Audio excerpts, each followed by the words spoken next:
성경 봉독 레위기 15장 19절로 33절입니다.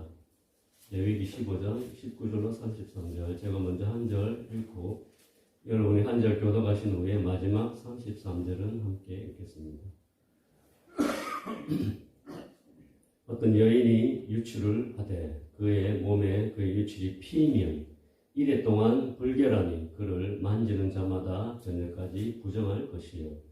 그가 불결할 동안에는 그가 누웠던 자리도 다 부정하며 그가 앉았던 자리도 다 부정한즉 그의 침상을 만지는 자는 다 그의 옷을 빨고 물로 몸을 씻을 것이요 저녁까지 부정할 것이며 그가 앉은 자리를 만지는 자도 다 그들의 옷을 빨고 물로 몸을 씻을 것이요 저녁까지 부정할 것이며 그의 침상 위에나 그가 앉은 자리 위에 있는 것을 만지는 모든 자도 저녁까지 부정할 것이며 누구든지 여인과 동침하여 그의 불결함에 전염되면 이래 동안 부정할 것이라 그가 눕는 침상은 다 부정하리라. 만일 여인의 피의 유출이 그의 불결기가 아닌데도 여러 날이 간다든지 그 유출이 그의 불결기를 지나도 계속되면 그 부정을 유출하는 모든 날 동안은 그 불결한 때와 같이 부정한즉 그의 유출이 있는 모든 날 동안에 그가 눕는 침상은 그에게 불결한 때의 침상과 같고 그가 앉는 모든 자리도 부정함이 불결한 때의 부정과 같으니 그것들을 만지는 자는 다 부정한즉 그의 옷을 빨고 물로 몸을 씻을 것이며 저녁까지 부정할 것이요 그의 유출이 있으면 이래를 세는 후에야 정하리니 그는 여덟째 날에 산비둘기 2마리나 집비둘기 새끼 2마리를 자기를 위하여 가져다가 회막문 앞 제사장에게로 가져갈 것이요 제사장은 한 마리는 세제로 다른 한 마리는 번제로 드려 빛으로 부정한 일을 위하여 여호와 앞에서 속죄할지니라. 너희는 이와 같이 이스라엘 자손이 그들의 부정에서 떠나게 하여 그들 가운데 있는 내 성막을 그들이 더럽히고 그들이 부정한 중에서 죽지 않도록 할지니라. 이 유래는 유출병이 있는 자와 설정으로 부정하게 된 자와 함께 읽겠습니다. 불결기에 있는 여인과 유출병이 있는 남녀와 그리고 불결한 여인과 동침한 자에 대한 것입니다. 아멘. 아침은 하루의 시작이라서 의미가 있습니다. 그리고 예레미야 애가에서 여호와의 인자와 긍휼이 아침마다 새롭다고 하셨기 때문에 이 아침에 이 자리를 찾은 성도님께 하나님의 무궁하시고 성실하신 은혜가 새롭게 임하시길 축원합니다. 어제 큐티 말씀인 레위기 15장 1절에서 18절까지는 남자의 유출에 관한 규례입니다. 오늘 본문 19절부터 33절까지는 여자의 유출에 관한 규례의 말씀입니다. 유출은 밖으로 흘러나가거나 흘려내보내는 것입니다. 19절부터 24절까지는 여자에게 정기적으로 찾아오는 월경에 관한 언급이고 25절부터 30절까지는 여자의 유출병에 관한 규례입니다. 먼저 월경 때 피를 유출하게 되는데 이러한 기간을 불결기라고 하시고 7일 동안 불결하다고 하셨습니다. 뿐만 아니라 여인이 누웠던 자리도 앉았던 자리도 다 부정하다고 하십니다. 또한 여자를 만지는 자는 저녁까지 부정합니다. 여기서 끝나지 않고 여자를 만진 자뿐 아니라 여자의 침상을 만지는 자도 저녁까지 부정하기 때문에 옷을 빨고 몸을 씻어야 한다고 말씀합니다. 그런데 여기서 끝나지 않습니다. 여자를 만진 자와 여자의 침상을 만진 자에서 끝나지 않고 여자의 침상 위에나 여자가 앉은 자리 위에 있는 어떤 것을 만지는 모든 자가 저녁까지 부정할 것이라고 하십니다. 거기다 덧붙여 이 여인과 동침하는 자는 그의 불결함에 전염되었다고 하시며 7일 동안 부정하게 된다고 합니다. 그리고 그동안 그 남자가 눕는 침상까지 부정하다고 하십니다. 여러분이 들으시기에 어떠하십니까? 여인의 월경은 지극히 건강한 여인에게 나타나는 생리현상인데 방금 들려드린 말씀을 보면 마치 악한 병을 퍼뜨리는 병원균처럼 여겨질 정도로 월경을 부정적으로 다루는 것 같습니다. 하지만 여기에는 하나님의 깊은 뜻이 숨겨져 있습니다. 레위기 17장 14절 상반절 말씀에 이런 말씀이 있습니다. 모든 생물은 그 피가 생명과 일체다. 피가 생명과 일체입니다. 그리고 오늘 본문은 월경을 다루고 있습니다. 월경은 생명의 원천인 피와 관련된 것입니다. 생명을 낳는 것과 관련된 것이며 월경 중인 여인과의 설정 또한 생명의 씨앗과 관련된 것입니다. 결국 오늘 본문은 단지 생리현상인 월경만을 다루는 것이 아니라 피에 관한 부정함을 다루고 있는 것임을 알 수 있습니다. 또한 피와 일체인 생명을 오염시킨 죄의 문제를 다루고 있는 것입니다. 레위기 당시 월경을 맞은 모든 이스라엘 여인은 이 시기만 되면 어떤 생각을 하며 이 기간을 지냈을까요? 단지 생리현상이라 여기며 가볍게 생각했을까요? 아닙니다. 월경 기간에 나오는 피로 인하여 당연히 피를 생각했을 겁니다. 피가 생명이라고 하신 하나님께서 얼마나 피에 대해 엄격하신지 생각했을 겁니다.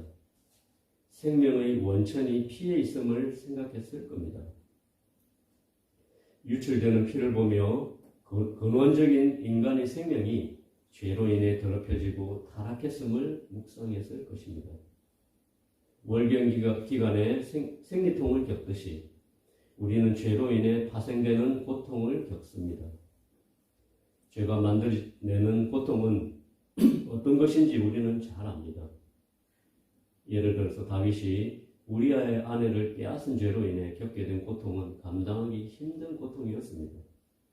우리아의 아내와 동침해서 난 아이가 죽고 이후 장남인 암논이 죽고 압살롬도 죽어 나갔습니다.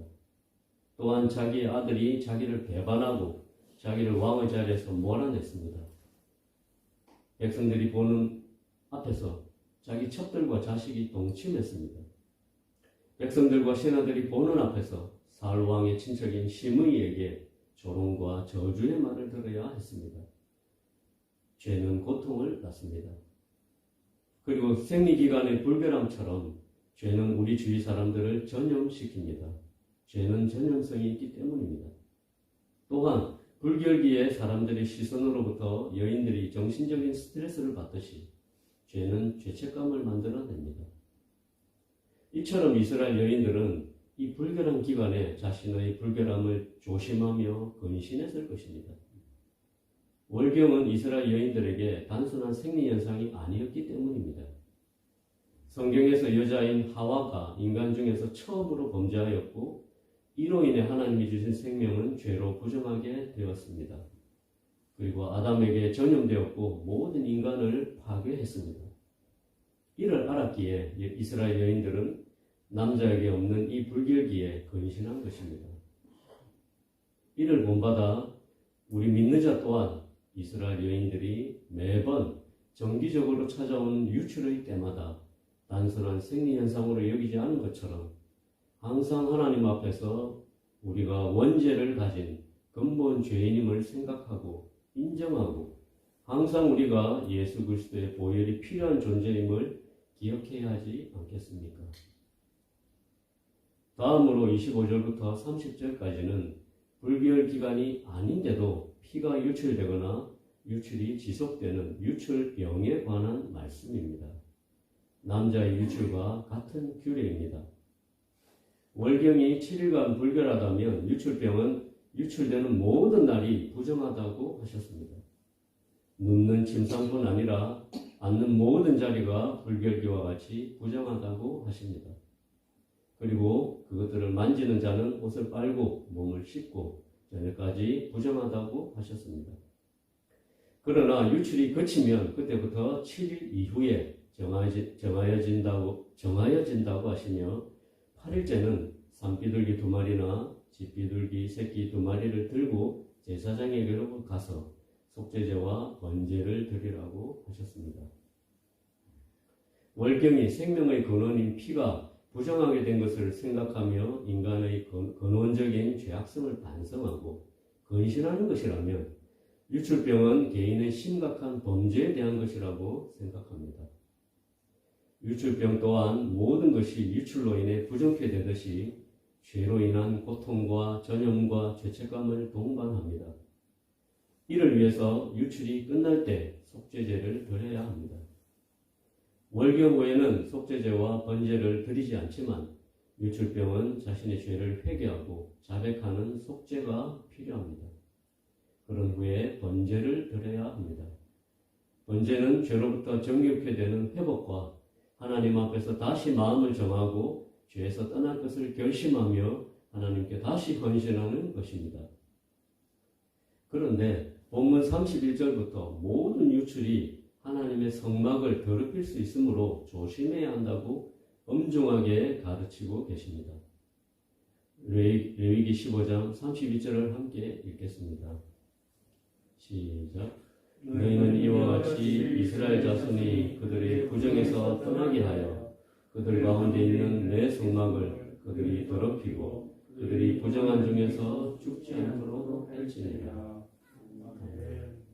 유출은 개인적인 죄의 고통에서 끝나지 않고 자신뿐 아니라 교회를 더럽힌다는 말씀입니다. 이 말씀은 죄가 성전된 자기를 더럽힐 뿐 아니라 하나님의 거룩함을 더럽힌다는 말입니다. 이스라엘 백성이 그들 가운데 임재하여 계신 하나님의 성막을 더럽혀서 죽임을 당할 수 있으므로 유출병에 관한 규례를 가르치라고 명령하신 것은 결국 죄의 삭시 사망임을 의미하는 것이 됩니다. 죄를 가볍게 여기면 그 대가로 사망 같은 대가를 치르게 되는 것입니다. 죽은 자처럼 영적으로 잠들어 갑니다. 죽음의 뜻은 분리입니다. 그들이 부정한 중에서 죽는다는 것은 하나님과의 분리를 말합니다. 거룩함의 반대인 부정함의 결과는 하나님과의 분리입니다. 하나님의 자녀인 우리의 삶에 부정함이 있습니까? 하나님과 분리되어 영적인 교류가 약해져 있다는 뜻입니다. 오늘 여인의 유출 규례를 배웠습니다. 매번 찾아오는 생리현상이 아니라 매번 잊지 않고 우리가 하나님 앞에 죄를 지을 수밖에 없는 죄인임을 인정하고 근신하라는 뜻이 들어있습니다. 이는 매번 우리에게 예수 그리스도의 보혈이 필요함을 상기시키는 것이며 주님의 은혜에 늘 감사하라는 뜻이 들어있는 것입니다. 그리고 매회 유출병으로 고통당하고 부정하게 될 때마다 하나님 앞에서 죄에 대한 속죄의 회개와 다시 하나님과의 회복을 다짐하는 헌신의 마음을 번제로 드리라는 뜻이 들어있는 것입니다. 요한 1서 1장 9절 말씀에 만일 우리가 우리 죄를 자백하면 그는 미쁘시고 의로우사 우리 죄를 사하시며 우리를 모든 불의에서 깨끗하게 하실 것이요 라고 말씀하셨습니다. 죄를 지을 때마다 우리를 피값으로 사신 예수님의 공로를 믿고 죄를 자백하고 버려야 합니다. 계속 넘어져도 다시 일어나는 법을 배워야 합니다. 다시 속죄제를 드리고 다시 번제를 드려야 합니다. 그래야 다시 정결케 될 수 있기 때문입니다. 잠언 24장 16절 말씀에 대저 의인은 7번 넘어질지라도 다시 일어나려니와 악인은 재앙으로 말미암아 엎드러지느니라. 의인은 넘어지지 않는 자가 아니라 7번 넘어져도 다시 일어나는 자라고 하셨습니다. 오늘 아침에 주님께서는 유출병으로부터 정결케 되는 율법을 가르치시면서 현대를 살아가는 우리에게 죄로부터 돌이키는 훈련을 가르치고 계십니다. 훈련의 목적은 훈련을 통해 약해지라고 하는 것이 아니라 강해지라는 것입니다. 매달 찾아오는 불결 기간을 통해서 우리의 죄인됨을 잊지 않고 인정하며 겸손히 그리스도의 피로 구원되었음을 감사해야겠습니다. 그리고 유출병에 걸려 자기뿐 아니라 모든 것을 부정케 하는 죄의 심각성을 깨닫고 죄로부터 돌이키고 속죄의 제사를 드리며 하나님께 다시 마음을 드리는 번제를 반복해서 드려야겠습니다. 그래서 조금씩 죄의 영향력에서 벗어나 강해지고 승리하는 그리스도인이 되어야겠습니다. 함께 기도하시겠습니다. 주님, 우리는 하나님 앞에서 끊임없이 죄를 유출하는 자임을 고백합니다. 우리의 부정으로 하나님의 거룩하심이 훼손되고 주변 사람들과 교회와 우리 자신을 부정함에 빠뜨리는 자임을 고백합니다. 우리의 연약함을 긍휼히 여겨 주시옵소서.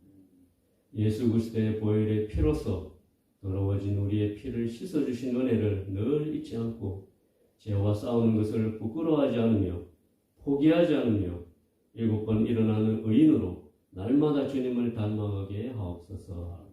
예수님의 이름으로 기도드렸습니다. 아멘.